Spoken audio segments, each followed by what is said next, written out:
today being Friday, 19th June 2021. Looking at some of the headlines that has dominated the Nigerian news in the last couple of days, we'll be looking at some of the issues that have dominated the headlines. And joining me today is Mr. Oluku Bienusi Matthew. Thank you very much. To start with, we'll be looking at the three kidnapped suspects, Nasarawa police in 35 million naira bribe scandal. Moving away from that, we'll be looking at the 2023 presidency. According to a chieftain of the party and a former senator, Mr. Adeyeye, he said, and I quote, "Zoning can't stop Tinubu from clinching APC's ticket. Zoning can't stop Tinubu from clinching APC's ticket." Moving away from that, we'll be looking at Nigerian government moves to stifle digital media after Twitter ban. Then we'll also be looking at the planned Yoruba Nation rally that is coming up next month on the 3rd of July. Sunday Igboho set to storm Lagos for national rally. And if we still have time, we'll be looking at APC governors agree to implement judicial and legislative autonomy, which is a good one if that is achievable. So, Mr. Matthew, in looking at some of these headlines and starting with the case of the police, yesterday we talked about the House of Rep investigating the police, and today we'll be talking more on the police as well, which involves three kidnapped suspects and the Nasarawa police command in 35 million naira bribe scandal. So, Mr. Matthew, let me have your view on that. Thank you very much. Once more, thank you for having me. Welcome, sir. You see, it is very difficult to prove that the police actually demanded for bribe. But considering police antecedents in Nigeria, one will easily believe that when police is involved, especially when it has to do with releasing of a suspect, that police will is a customary thing in Nigeria that police will naturally demand for bribe. I've seen the petition written against the police, National Command, to Mr. President, to the office of Mr. President and the IG of police. But if you look at what Nigerian police system generally, even as it is an established fact that bail is free, there is no way anyone will be arrested by Nigerian police, whether the person is charged to court or the issue is resolved at the level of the police station. The person must part with money in the form of bail before the person will be let go. So to that extent, I will believe the allegation that the police may have demanded for that 35 million naira to allow those kidnapped suspects go home. But the police reacted and said it's a blackmail. The police will naturally react and try to absorb itself of culpability in the allegation. That's what I'm trying to, because the way it stands, it will be very, very difficult because the way it stands, the people who are levying the allegation do not have evidence. That best explains why the police formation in that state will be saying that it is a blackmail, that it is a lie. But looking at police antecedents, looking at police activities holistically in Nigeria, one would be tempted to believe that police will naturally demand for bribe to allow any suspect go. I've never seen a scenario. I've never seen that policeman in Nigeria, whether at the level of DPO, divisional police officer, whether at the level of even commissioner of police, whether at the level of area command. No. I've not seen that police personnel, police formation that will allow a suspect go without parting with money. So if for any reason there was negotiation, there was discussion, there was conversation on how to allow those suspects go, money would have been discussed logically. Because I do not see how, but again, I think considering the nature of Nigeria, considering the level of insecurity, why should even the police be negotiating to let a kidnap suspect go? The right thing to do is to arraign the person in court. Let me read part of the statement. He said, 3 suspects held by the Nasarawa State Police Command on allegation of kidnapping have accused the police of demanding 35 million to secure their release. This is even as the Nasarawa Police Command said it will not succumb to intimidation from any quarters, as it has remained resolute to stamp out crimes and criminals in Nasarawa. The police went further to say the 3 suspects, Bawa Adamu, Abdullahi Adamu, and Ibrahim Bawa, said they were arrested on the 15th of April 2021 by the police following information by 2 police informants, Kire Iki and Dere Donu, that they were involved in kidnapping activities. They allege that the police have been forcing them to admit, that's the first part that caught my fancy, to admit to the crime beside payment of 35 million naira for their release. Now, they went ahead to say, in a petition dated on June 9, 2021 to President Muhammadu Buhari and the Inspector General of Police, Usman Alkali, the 2 brothers being detained by the State Police Command denied involvement in the crime, just as they appealed to the transfer of the case out of Nasarawa for thorough investigation. According to the petition signed by Counsel Ogenovo Otemu, the petitioner said, of 17 persons arrested, 12 were released upon payment of their bail, while the police refused to release them and 2 others, insisting that 35 million naira must be paid. Now, the first question is, from the date of arrest, which is on the 15th of April, what would have been the condition of law, or what would have been the evidence of investigation that would have warranted you to arrest somebody for 15th of April, May, June, which is 2 months? Okay, looking at the strike of judiciary worker, perhaps that may have delayed arraigning the suspects. But generally speaking, I think the modus operandi is, if especially issue that has to do with crime, that is criminal in nature, if you arrest a suspect, like Nasarawa for instance, you transfer the case file to DPP, Department of Public Prosecution. You get their advice. Once they are certified that there is a prima facie case against the suspects, then the suspect will arraigned in court. Once they are arraigned, they will take their plea. If it's a bailable offense, the court will determine the bail condition. And once they meet the bail condition, they will be allowed to go home. Then they will be attending proceeding from house. But if it is not a bailable offense, they will remain in awaiting trial. But in this circumstance, why is it that is where there should be a discreet investigation? So if I may come in, who will handle this discreet investigation? That is where I'm going to.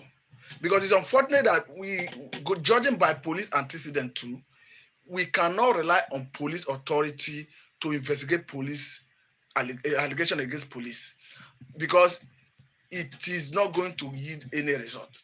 So that is where there is every need for unbiased and independent body to be allowed to carry out such investigation, considering the nature of the crime that are led to have committed, and considering the nature of insecurity in Nigeria. Because if you look at it, kidnapping is one of the major security crises we're having in this country. So if you're arresting suspects who are linked to kidnapping, there should be serious, the prosecution should be thorough. Because the essence of prosecuting people who perhaps commit crime is to act as deterrent to others. If Mr. A commits a crime, or Mr. A is alleged to have committed a crime of kidnapping, whether wrongly accused or rightly accused, if Mr. A is not prosecuted, if Mr. B, who had the intention of going into that crime, will be encouraged.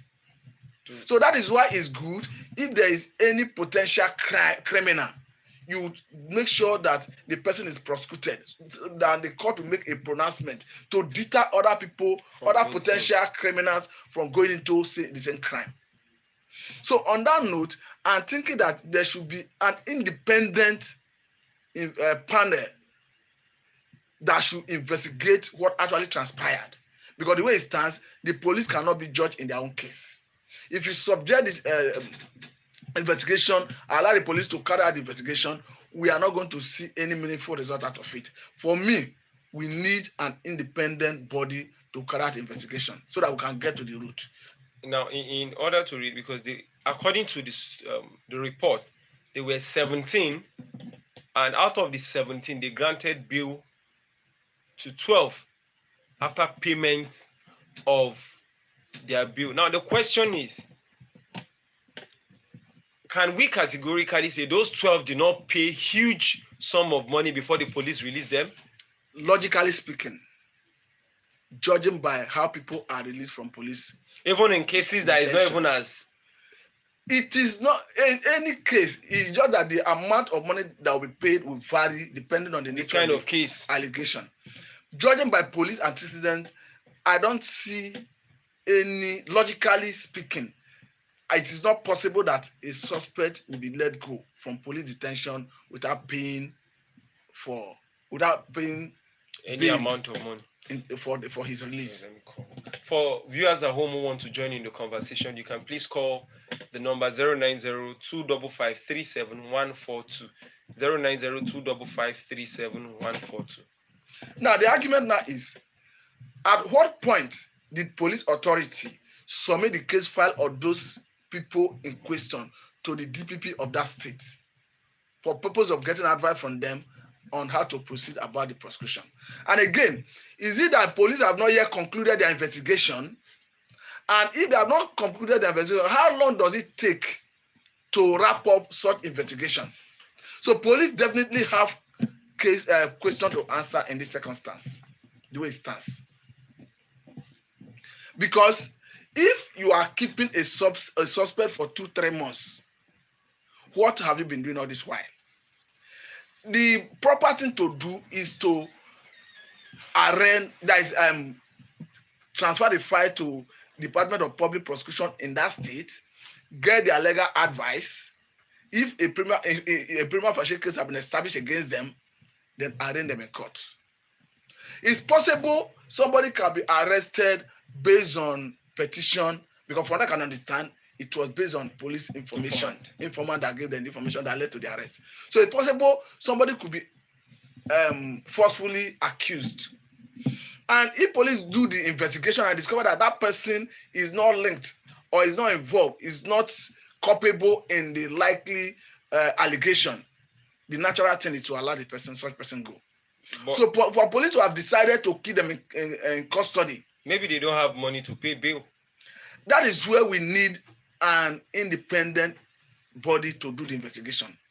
Because police will continue insisting as long as you do not have evidence, because the police knows that it is evidence that we use to prosecute any case. But Mr. Matthew, this kind of cases, we only have one report, maybe in a blue moon. It happens every day, court across different police stations. You are correct, but the predicament of the society is this evidence.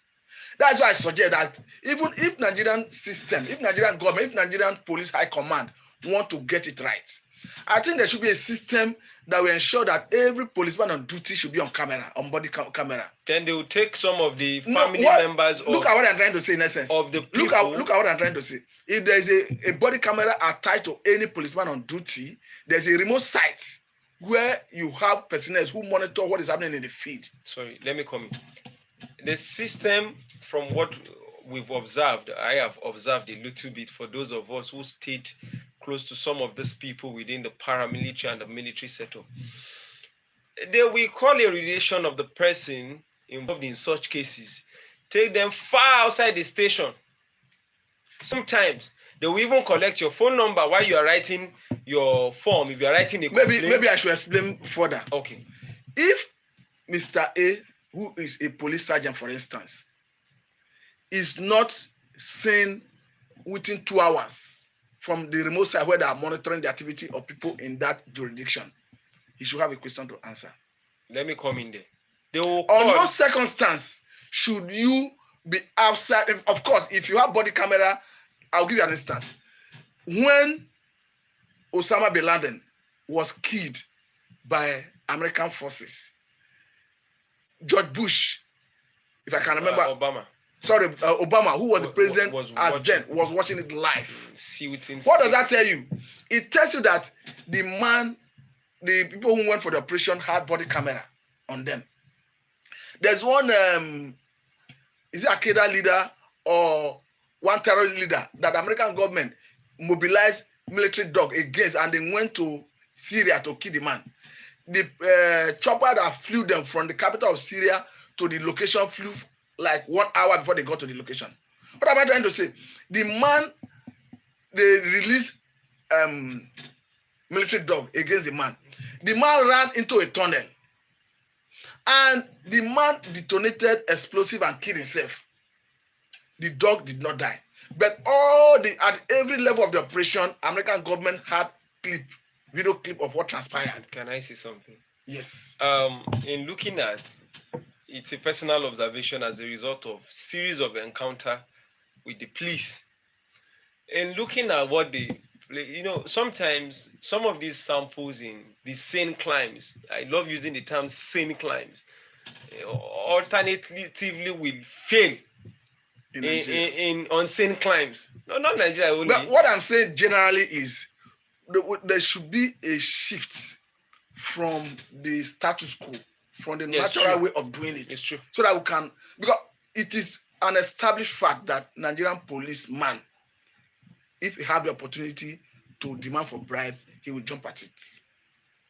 So looking at it from that angle, it is not an attitudinal change that will make a Nigerian policeman to stop taking bribe.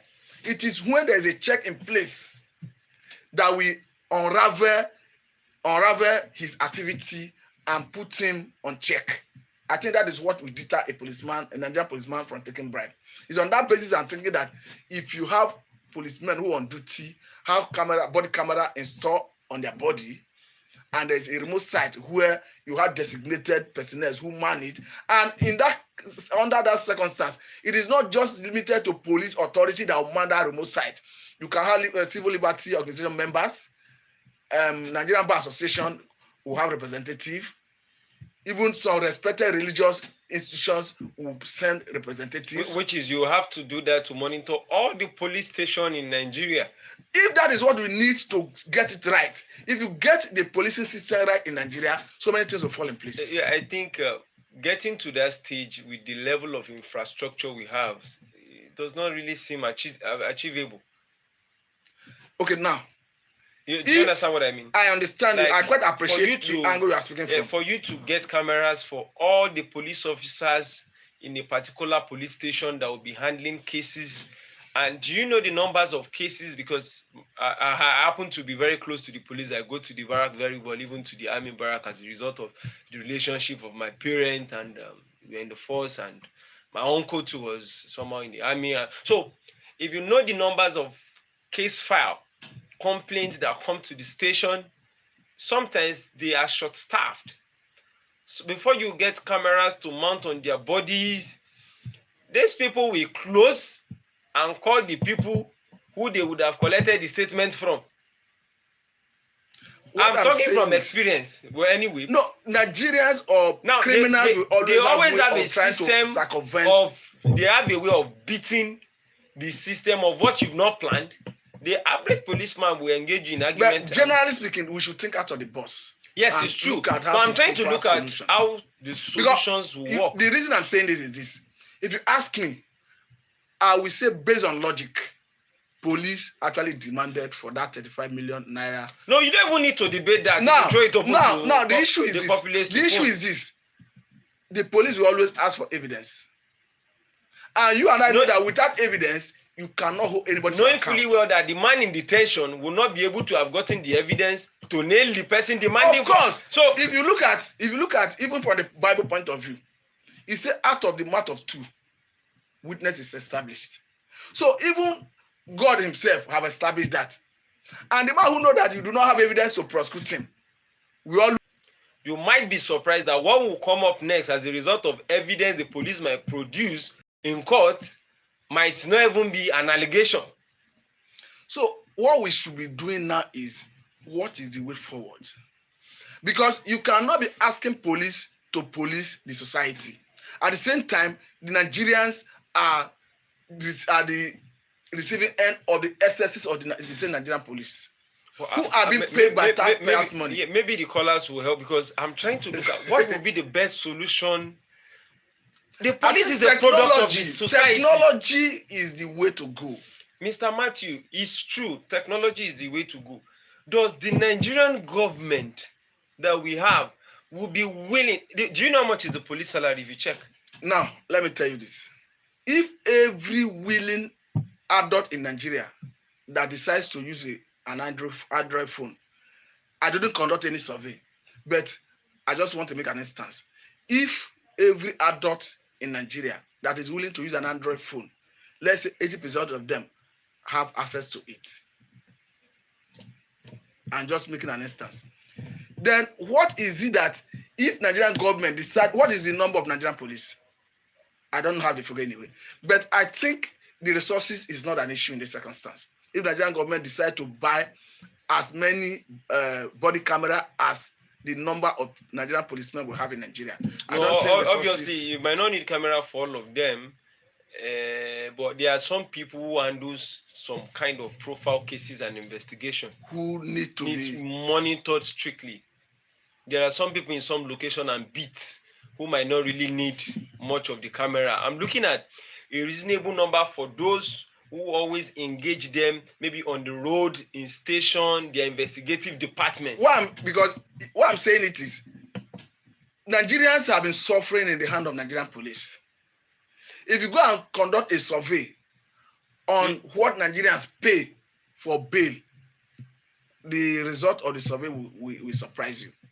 Because once you are arrested, in fact, Nigerian police they are not, the way it is, they are not interested in who is wrong or who is right.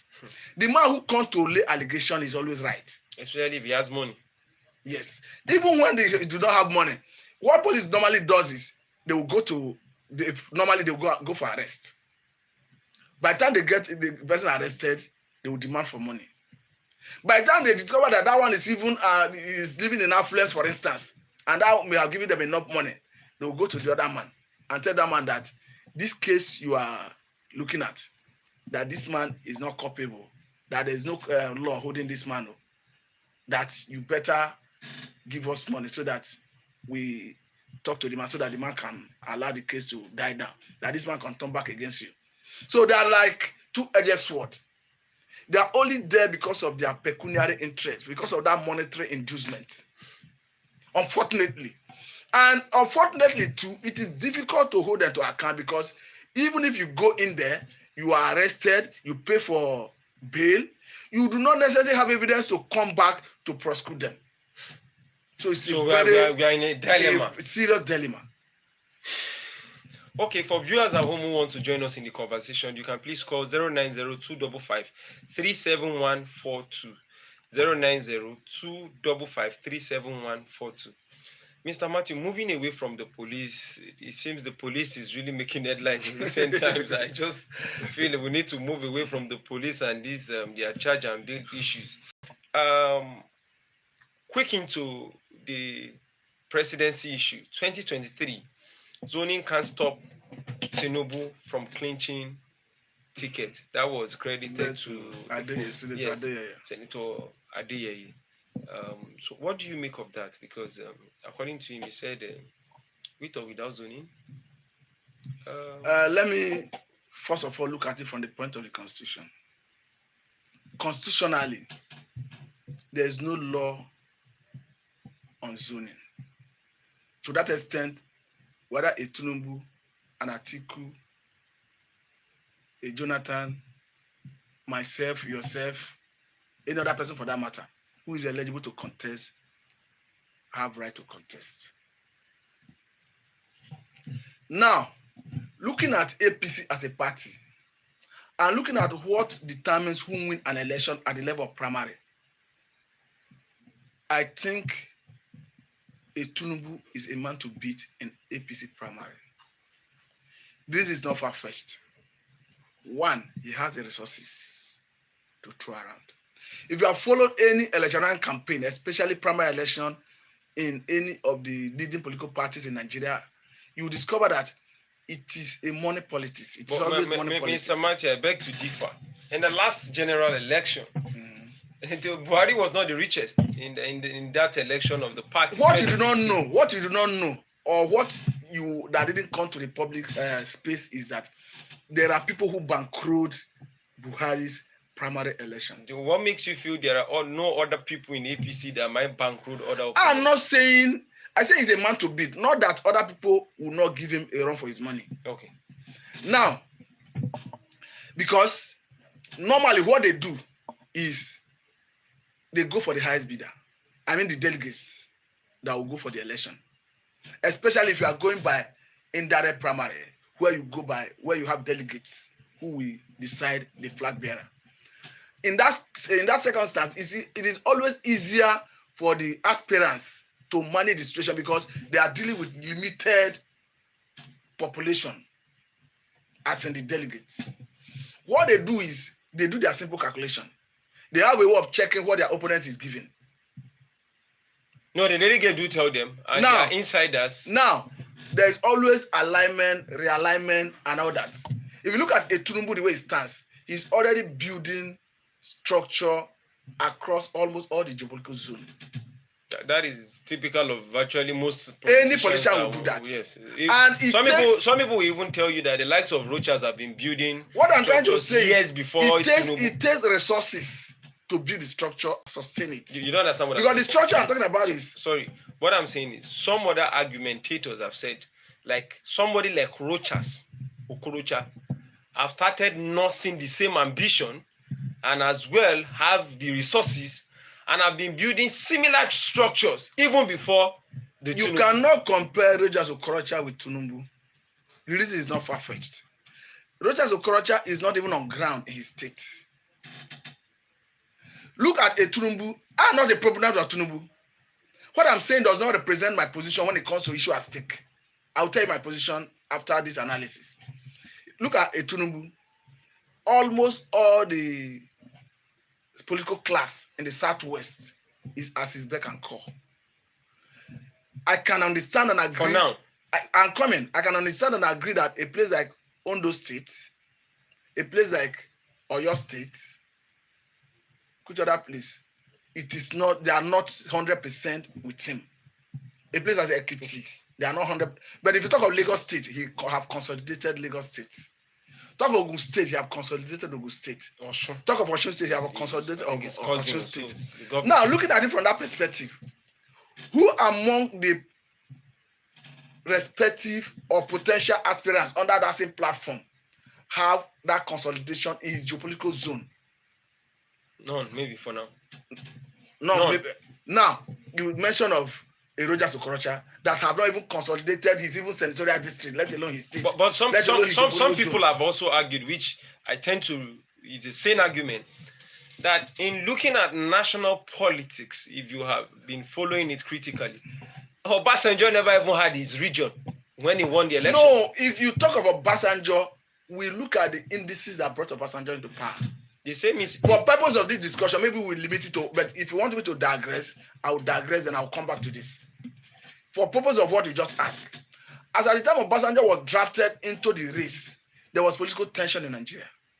And the outsiders, just like now, there's political tension. It is not the same thing with what we had. The tension, because the Yoruba race, as at that time, was aggrieved because of the death. So you feel the southeastern race as of now is not aggrieved? Do you know the tension in the southwest? People were deserting southwest. Lagos, for instance. People were running back to their as at 1999? Yes. Okay. People were running back to their So what is happening in southeast now if we have to do the comparison of what is going on? If you want to do the comparison, you look at the basis for which the crisis erupted. It was a political crisis. It was politically induced. Because the man who was presumed to have won the most fairest and fairest election ever conducted in Nigeria was denied the ticket, and as if that was not enough, he died in the course of trying to retrieve the mandate. So in order to appease the Southwest, they had to. They needed somebody who they feel is their hero. will I say hero, who they feel they can control, and Obasanjo, who willingly surrender power as a military president to them, to see civilian. Shagari. Yes, I think that was what The informed their basis choice of an Obasanjo. Then coming to the issue at stake, you look at another factor that determines who win an election in Nigeria. You look at where you come from. Southwest is a major stakeholder in this project, Nigeria. Southwest is a major stakeholder in this project of APC. And look at the way Southwest is rooted in APC. It is easier for an APC stalwart from Southwest to cling to that position of becoming a flag bearer than for somebody from Southeast under the same platform to cling to the ticket, because APC is more, Southwest is more positioned in APC than Southeast is positioned in APC. If it were to be PDP, it's easier for somebody from Southeast to collect PDP tickets than for somebody from Southwest to collect PDP tickets. I'm trying to look at what determines who win an election in Nigeria, the factors generally. We'll still look at some other factors anyway. Just go on. Now, looking at where Tinubu comes from, he has an advantage. And looking at the dominance of the party, APC in Southwest, that is an added advantage. Then looking at the government itself, the government personalities, functionaries. Don't forget that people like the Senate President, the Speaker of House of Representatives, they have their followers. And when it comes to primary election, statutorily, these people are delegates before they start drawing delegates from other sources. And once the Senate President, where he goes, his loyalists go with him. For instance, the Speaker of the House of Representatives, where he goes, his followers go with him. And these are people who were planted. We all knew how they ascended to those positions. It's another advantage. So that's why I started by telling you that Tinubu is a man to beat in that APC primary anytime, any day. So moving on. Now, for me, if you ask me my opinion. Your opinion. Whether a Tinubu, whether an Atiku, whether a Rogers Okorocha, whether a Jonathan, for me, they should all retire. Do you think that is possible with the current structure? I say for me. Yes, I'm telling you my own opinion. I'm asking you. What I said ab initio does not represent my opinion. I'm only trying to. You're looking at the factors on ground. Yes. Okay, now your opinion. My opinion is that whether a Tinubu, whether an Atiku, whether a Jonathan, whether a Rogers Okorocha, they should all retire and allow a youth to take over. So you feel they will retire and allow the reason is not far-fetched. Sorry, you feel they will? They will not. That is the area I was going. That the youth that have the numerical strength, the youth that is always being used by these political gladiators, should realize that they need this strength of that numerical strength. Let me come in. For those who want to join us in the conversation, you can please call 0902553714. 0902553714. So I was trying to say that the youth need to harness this potential of their number, of their useful exuberance. That tenacity with which they prosecuted NSAS, they should bring it to bear. Especially when it comes to when INEC would have throw open the window of registration for eligible voters. Let me come in with another contrary view.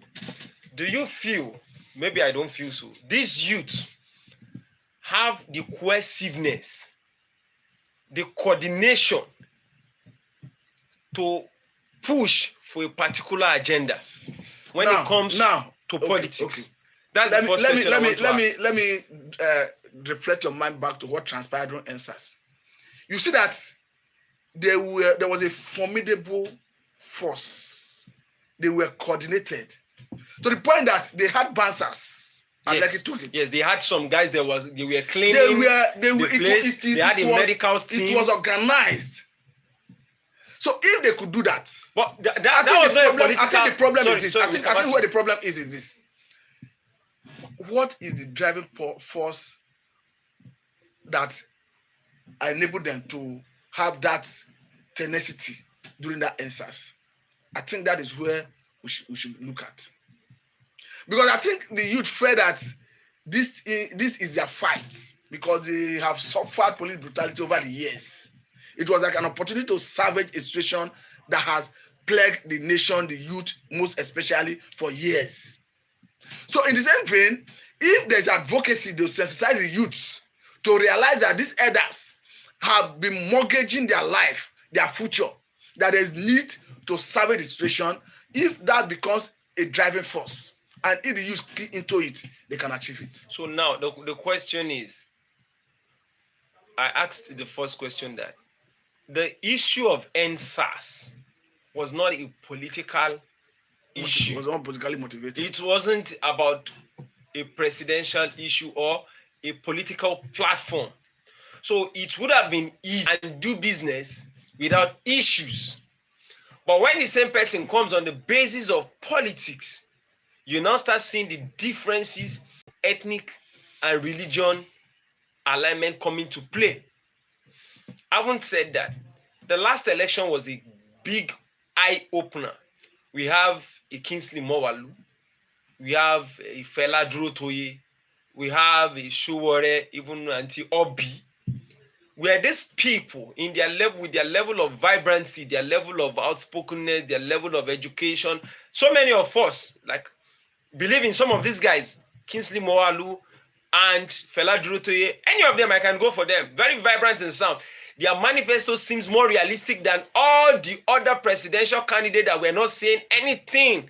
The others were just opaque. In fact, the ones who did not even know anything were the most popular in that last election. Now, the question is, how reasonable will it be for the same youths who have been bastardized psychologically with poverty, illiteracy, and ignorance by the same political class to now believe so well that they need to accept one youth that does not have the platform? Do you know what it costs to have agents in 776 local governments in this country? Now, I was coming to that point. I think because the political class, they are aware of what the youth could do, especially this coming 2023. I think that is the reason they are trying to destabilize every platform where they can coordinate things, where they can garner and mobilize funds, from cryptocurrency to social media. They Twitter, even froze the bank account of some of the ensigns. Now, looking at what transpired recently during that June 12th protest, you understand that the youth generally, they are beginning to realize that there's every need to demand for good governance, irrespective of states. And if there is platform to kickstart, may change, the narrative may change. Because if we have youths who are telling Mr. President, only recently we saw protests in home state of Mr. President, Katsina State. We saw protests in Abuja, in Niger. What does that tell you? It tells you that people are already being disappointed in the present status quo. It tells you that people are yearning for an alternative. And an alternative cannot be the same politicians who have been recycling themselves. Mr. President was saying something the other day. Recently, when he visited the Borno State, he made reference to 46 years or so when he was the military head of state. How can a man who ruled Nigeria 46 years ago, somebody who was giving battle when Mr. President was a military head of state, would have been 40-something years now, and you are the leaders of tomorrow? When a Buhari have ruled in his old young age, youthful age, he is now ruling as elder. When will the youth take over? Maybe the youth was not designed in this part of the world to take over. No, I was telling a friend, I said, no, the youth in Nigeria were not designed to take over. So that is why if a Yusuf Buhari, who is the son of the only son of Buhari, to take over, that's why he's still driving bike. Buhari ruled. If Mr. President, Muhammadu Buhari, have ruled in his youthful age, he's ruling as an elder. So the time Yusuf Buhari is supposed to rule, he is driving bike. Buhari have taken over his position. That's why he's still driving bike. Okay, that perhaps explains the reason he was busy driving bike. Because everybody have rendered irreductible. Yes, of course. When the elders keep ruling, the youth will be driving bike and playing Ninja, bet Ninja. Oh, for those of you who want to join the conversation, you can please call 09025537142. 09025537142. In discussing that, but Mr. Matthew, let us be a little bit check other variables to the 2023 election. The Southwest is currently holding the post of the Vice President. I agree with you. The Northwest is currently holding the post of the President. I agree with you. In all fairness, looking at the geopolitical zone, which region do you think really deserve the president in all fairness of equity and justice? The North Central have not produced a president from 1999 till this time, and so also is the Southeast have not produced a president from 1999 to this time. The only part, the Northeast, has produced a vice president in the person of Atiku Abubakar from 1999 to this time. So those two regions, the North Central and the Southeast, have not produced a president or a vice president. While the Northeast has produced a vice president, every other region from the South has produced a president, or the Southwest at the point in time to the Northwest or the other. So what do you make of this? To answer your question directly, in all fairness, the Southwest was not justified. It's not justified currently to hold the position of the Speaker of House of Representatives. So that now brings me to I'm coming. In all fairness, Ahmed Lawal, his region was not justified to have the Senate presidency currently, if you are looking at fairness. But I think these people that are leveraging on the position of the Constitution, just like Adeyeye will tell you that Yaradua, he from Katsina State, he was a president at a time, though he died in office. When the North needed to produce another president, the same Katsina produced a Buhari.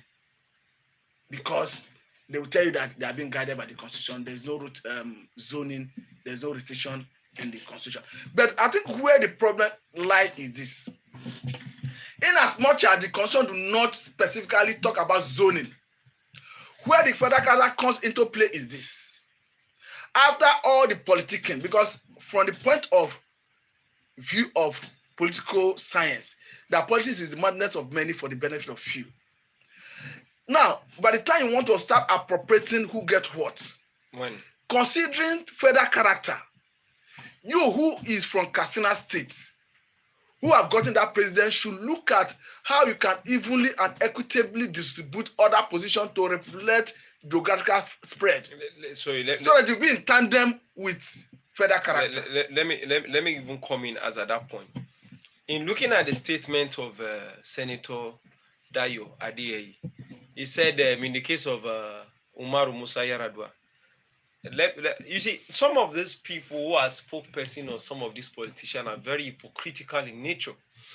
They distort facts and try to paint a scenario that was really not in position the way it were. Fast forward, before Yar'Adua administration was a Yoruba man in person of Olusegun Obasanjo for 8 years. Yar'Adua that came into the picture ruled for barely 2 years before he died. So a Buhari from Katsina and the same zone might not really be out of context to have replaced the Yar'Adua, yes or no? It depends on the perspective you are looking I said might not really be out of context. Yes. After somebody that ruled, I think Yar'Adua ruled for about 2 years or so before he died. Jonathan used a total of 4 years plus at almost six years. In total. So if you're using that to judge a Southwest that have produced a president, of which as at that time from 1999 to that time, a Northwest has not produced a president. So let's be holistic in breaking down the same argument so that for those who want to hear and understand it, because I have a friend who were talking on the platforms from the North. He said the Northern politicians have not started playing their politics. He said because they're just watching. If those who are holding the president with the Northwest can say that they want to drop a president from the same region that is holding the same presidency with Northwest, forgetting the equity that a part of the North has not produced a president, unlike them that have produced a president and have produced a vice. I don't know if you understand me. He was rather telling me that a part of the North, which is North Central, and even the Northeast has never produced a president. It was a vice they've ever produced. And North Central has not produced neither a president or a vice, but North Central's calculation of votes to make up this presidency is more than that of Southwest. You can check. But what you understand is this. Now, no, I'm driving at his argument. Okay. He was like, there is no justification to the use of fairness, that it is politics of betrayal. If it can be applicable to the man who does not care about his fellow Southern brother to push for the same presidency, the North can as well decided to keep quiet overnight and pushing for another person from the same North and support overnight. That there are no justification to how these things are being gotten, and just make the North still retain the presidency. Now, the issue is, if you are looking at justification, by our standard, the southeastern part of the country is more justified to have the presidency if there is an understanding that it should come to the south, judging by the position that has been held by people from the respective geographical zones. But the problem is, it is not entrenched in the constitution. And you don't have the right to ask a man who is from the south, outside the southeastern part of the country, not to contest. You'll be infringing into his right. But is So that not how do you now strike the balance? Can't that be imputed into the constitution? It would have been better if it is in the Clearly constitution. stated. Yes. In fact, that will go a long way in solving this Many crisis. agitations. Because even Jonathan proposed it, that let us have single Some term of president 6 that will be years. rotated. And he suggested that we should have 6 vice presidents, if my memory serves me right. And if the presidency leave southwest, for instance, goes to perhaps south, maybe southeast, the man who is ruling from southeast will have 6 vice, and it goes on like that until it goes round. If you settle it that way constitutionally, the whole political crisis, the tension will be doused.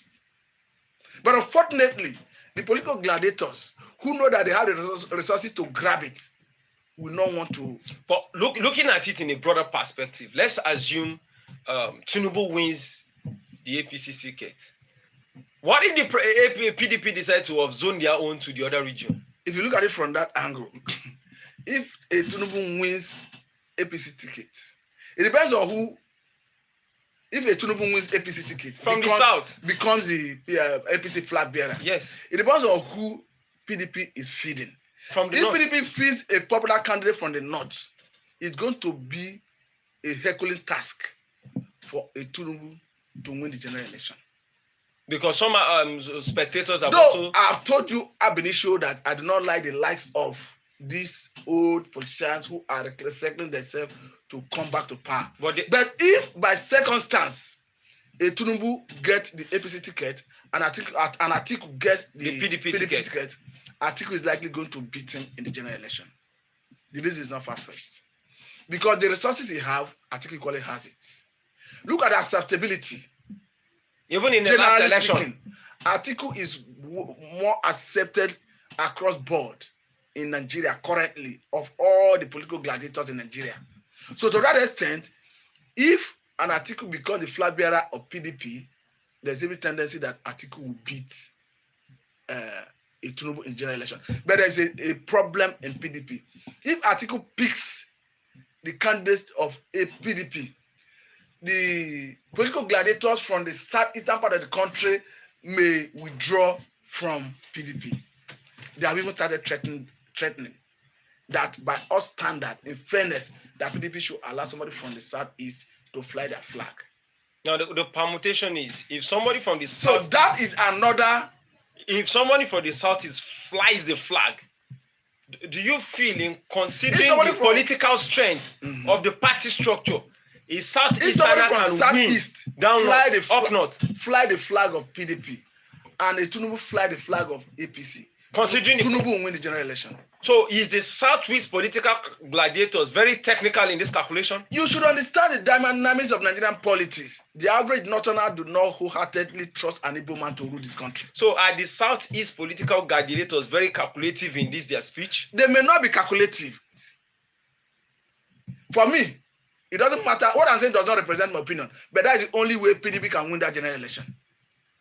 and probably have a If Southeasterners in the presidency as a vice the president. vice president. If PDP zone their presidential ticket to Southeast, and the Southeasterner picks that ticket, and a Tinubu picks APC ticket, a Tinubu will beat the hands down, because the North will be more comfortable in aligning with a Tinubu than align with Shanibu. But some of these governors, so-called governors, governors, and have many advisors, political advisors, permutation. They have legal.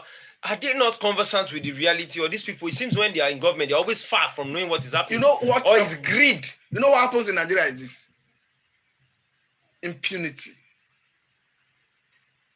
You know, but by the time a man who look around, you see police, an escort, he feels he can get everything. And you know the nature of Nigerian political system. Once you are the governor, you are like a tin god. Nobody challenges your authority. That is why Adeyeye could move from APC to PDP and start victimizing every person. Nobody followed him to the party. The way it stands, people who refuse to follow him, he sacked them. He's compelling them to go with him. The same thing is happening in Ebonyi State. In a state society, it doesn't work. You are moving by virtue of what the constitution allows you to do. You go there. Those who are convinced, yes, we follow. Those who are not convinced, we stay back where they are. Now, the way it stands, if the governor moves, he moves with almost all his cabinet, with all the House of Assembly members, all the local government chairmen, whether with their consent or without their consent. If you refuse to move with him, you're sacked. You will be in trouble. But is it that we lack leadership? Because I can remember just some years back, the Senate president in person of Dr. Bukola Saraki, the day it decamped, you can list a reasonable number of senators cut across ethnic alignment in the state, the whole state House of Assembly, the governor. So is it that there is no charismatic leadership, or these people just force their way into the system and fuse anything can go? Because we've seen the campaign in this country that the whole state apparatus, from the senators to House of Assembly, the commissioners, everybody moved. Just like what happened in Edo State. Another thing is this. They say he who pays the piper dictates the tone. Most Nigerian politicians do not have what they do outside politics. So that best explains the reason why they always move with the power that be. Because the man who is a commissioner, he's leveraging on that position to earn living. For that moment. Yes. If he is relinquished on that position, he doesn't think out of the box. How do I create wealth for myself? But if you have a Nigerian politician who is business minded, who have business interest in one or two places, he will be guided by his ideology. And if you feel that his ideology is threatened in a political platform, he faces the business. That is the truth. Okay, we have a few more minutes to round up. Let's quickly move to our third headlines while we leave the 2020 presidency for the politicians to do their thing. Nigerian government moves to stifle digital media after Twitter ban. So it is not even enough to say the Twitter ban was the bus stop. They want to regulate and bring up law to TV stations, fines to journalists. And so is this how democracy is being run? This is not how democracy is run maybe in Nigerian form of democracy. Maybe we need to start writing books. In a safe society. Let me remind you this. A Trump, considering the nature of Trump when he was American president, have cause to sack a CNN reporter from the White House. The media house went to court. Court reinstated him. Because a country that is guided by rule of law, the president came back, he was admitted into the same government house. Because the government house do not belong to a Trump. Neither does it belong to a Joe Biden. A Joe Biden will finish his term and leave them. Just as a Trump have finished his term, he left the White House. In the same vein, I do not think a Nigerian president today will ask a journalist to leave the White House, Aso Rock. And the court will reinstate the man, and the man will be admitted back to the Aso Rock. I don't think so. So you see the difference. Then, if you look at what is happening in Nigeria, I think this government, they do not have that skin. That skin to accept absorb criticism, criticism, of which they did I well. think that is their problem. Because by our standard, there's nothing wrong in criticizing a man who is in the saddle. There's nothing wrong in telling a man who is the president that this your policy is anti-people. This your military strategy is wrong. This your security strategy is wrong. Why not try this way? There's nothing wrong in doing all this. But unfortunately, what we have in Nigeria is a situation where if you try to advise the government, if you try to come up with a contrary view, you consider best to salvage the situation, the government will see you as anti-government. And I think that's what's playing out. Because look at all the allegations the government has so far levied against social media houses. No, Twitter especially, social media in general. Yes, Twitter in particular. You see that it is not out of place for the foundation of Twitter to have provided the platform for Nigerians to ventilate their opinion, to express themselves about the issue of NSAS. After all, Nigeria is not the only country that... Even if he provided a platform to raise funds, his intention was not to bring down the Nigerian government, but to drag home the demand of Nigerian citizens, Nigerian youths, that the government should do the needful by disbanding SARS. And where I fought Nigerian government is this. The angle they are looking at, the wanton destruction of life and property, especially as method to Nigerian policemen in particular. By our standard, personally, I condemn the killing of Nigerian policemen. We both do. I equally condemn the killing of Nigerian citizens. Yes. But I want to make the government realize that it was a fallout of the way the government mismanaged the situation. Go and verify. Before the shooting at Lekki Togate, there was no aggression against Nigerian police. The aggression against Nigerian police was a fallout of the shooting, unfortunate shooting at all defenseless citizens at Lekki Togate. And go and look at it. Someone who was regularly coming to Togate to address Nigerian youths, Lagosians, they were welcoming him. He would come, he would address them, he would go. There was conversation. He went to Abuja to present their 5 for 5 to Mr. President. We were following what was transpiring. So where the government got it wrong is where they mobilized Nigerian military to go to Lekki Togate to start shooting. Now, do you know? Now they are trying to push it back to Nigerian youth. So let me comment. Do you know how worrisome it sounds?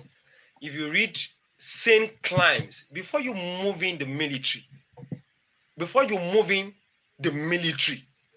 that it means that scenario cannot be handled by the police. The state is in a state of total sane crime, total anarchy. You are talking of a sane society. As at the time the military moved in, if you were following conversations on social media, people have already speculated what the government will do, from the removal of the lights to the removal of the cameras to turning off the lights. There were speculations that the military is coming. This is what will happen. They will kill. They will do this. They want to clear it. That some people felt you're spoiling the name of the government. Is protest spoiling the name of government? That is where they get it wrong. Now, that is why I even remind people who hold this view. Go and check what transpired on June 12th. There was a peaceful protest that was not disrupted by police in Oyo State. Yes. Why did it not turn violent? I appreciate the governor. It's good to have educated and exposed people in governance. Why did it not turn violent? Yes, it's true. So for people who do not think, who believe that if you allow protest, that it will be chaotic, there will be violence. This current government make up people who protested in Ojota some years back. I say they rose to power through protests. And the media. And social media in particular. So I don't know whether they are afraid of how people use social media to campaign against them come 2020. Whether that is a fear, I don't know. Because by our standard, I do not see any reasonable House of Rep member, any reasonable senator who will be thinking of sending a bill to the Senate, to House of Representatives, a bill for an act to regulate media. Where in Nigeria you already have Eastern laws to regulate that talks about libel, slander, defamation of character. So if Mr. A feels that Mr. B have infringed into his right by using Twitter, by using Facebook, by using Instagram, he can take the person to court and seek for justice. Not necessarily shutting the media platform where people are leveraging to earn living. Well, the other part that is more funny to me is when the Minister of Information and Culture said Mr. Lai Mohammed. Lai Mohammed, Twitter was the reason for destruction and insecurity of. Then I asked, some people have asked, is Twitter the reason for the kidnapping and the Boko Haram? And That is where where he got it wrong. These people mock themselves. Like I was trying to explain, where he got it wrong is, go and look at the trajectory of the event accumulated before the aggression against police. It was like a shooting. Okay, Mr. Matthew, let's quickly move because our time is almost up. APC governors have agreed to implement judicial legislative autonomy. That's a good news. If they are not playing politics, so you don't trust them? I do not trust them. Neither do I trust PDP governors if they are saying so as well. The reason is not far-fetched. You have a state governments generally that control the third tier of government when it comes to election. Have they allowed people to freely and fairly win election in their respective states? If they are not done that, then the man who is coming to tell me that he wants to give judiciary and legislative arm of the government at the state level or financial autonomy, I see them as playing politics, a cheap one for that matter. Just name a state in Nigeria where you have APC as the governor and they conduct election in that state, and you see PDP candidate winning a local government at the local government chairman, maybe 20%. Just one local government chairman. Then just name one state where you have PDP as governor and they conduct election, and you see an APC candidate win a local government chairmanship position. If you can show me that, I will take them seriously. So you still don't believe that the governors will implement judicial because of 2023 or what? Because you see what they do. Why on earth will you budget 10 naira, for instance, for judiciary in Delta State? I like using Delta State as a case study because it's my state. I'm not accusing them that they have done this, but I'm just using this as an example. Why will you in Delta State, for instance, budget 10 naira for judiciary for the month of June, for instance, and you are releasing 7 naira? And it's not as if the money is not being generated to release the full budgetary allocation. And this is happening is unabated.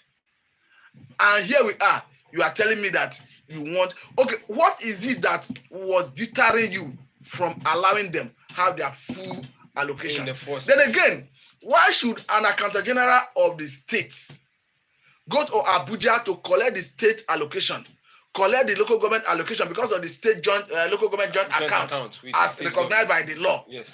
Come back to the local the state, like what Mr. President said, that a local government will be allocated 300 million, and the state government will collect that money, and they will not allow it to trickle down to the local government. Now, why will I believe a state governor who is talking about state autonomy, judicial autonomy, who refuse to allow the local government have their fund are being assigned to them from federation account from Abuja? The same law that says that if you receive what is accruable to your state and local government, there's a percentage from your IGR that you put together for purpose of distributing to the local governments. You will not even give them the full allocation that comes to them from Abuja, let alone bringing percentage your counterpart fund from your IGR to add to them. Why would I now believe a state governor who is talking of judiciary autonomy? I do not believe them. Mr. Matthew, which means we're still in a dilemma. We need to pray more. And for some of the youths who have already made up their mind to find their ways, either out of the country or just for those who will keep on the agitation, we'll be doing this on Monday, Tuesdays, and for now, Thursday, Fridays. All right. Monday, Tuesdays, and Thursday, Fridays. So by next week on Monday, by 3 p.m., we'll be here again. Thank you for your comments. For those of you who sent comment in through the live channel on our YouTube page, thank you very much. So next week, Monday, same time, 3. Thank you very much. My name is Samuel, and with me is Mr. Oluku Matthew. Thank you very much. It's a pleasure. Once more, thank you for having me. Welcome, sir.